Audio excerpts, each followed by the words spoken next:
हमारे भाई इधर सारे आए हुए हैं इंडस्ट्रियलिस्ट, ये कोई खुशी से नहीं आए। इनकी साथ जो हालत की है फेडरल गवर्नमेंट ने, मजबूर होके वो प्रोविंशियल असेंबली में आ जाएं। इधर बड़ा अच्छा दोस्तों ने कहा कि जी रोड रास्ते नहीं बना के रोड साइड में बना के दे रहे हैं। ओ भाई, जो गैस जो इनका हक है जो मौजूद है वो हक क्यों नहीं दे रहे? ये फेडरल गवर्नमेंट कंटिन्यूअसली इस हक पे डाका मार रही है। ऐसे नहीं होती बात खत्म। सिंध के लोगों के साथ खड़े होने में कुर्बानियां देनी पड़ती है। कुर्बानी दें। मुझे पता है आपके बस में नहीं है, इसलिए चलाने वाला कोई और है। ये देखते हुए 28 दिसंबर को एक खत लिखा प्राइम मिनिस्टर साहब को और उनको प्रॉब्लम्स बताई और बताया कि जी ये बहुत सीरियस मामला हो रहा है। प्राइम मिनिस्टर साहब के अपने लोग उन्हें मिसगाइड कर रहे हैं और वो मिसगाइड हुए चले जा रहे हैं। हमारे यहाँ 2500 से 2600 MMCFD की प्रोडक्शन है गैस की, हमें और नहीं चाहिए। आप 1500-1600 MMCFD गैस हमें दे। खुद जवाब नहीं दिया।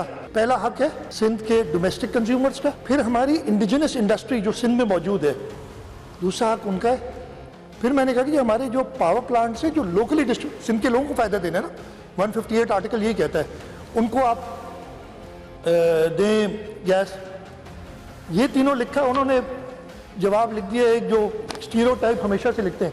मैंने उसमें ये भी लिखा कि हम वफाकी हुकूमत की ये जो पॉलिसीज़ हैं हम उनको एक्सेप्ट नहीं करते, इसलिए कि आइन से वायलेशन में है।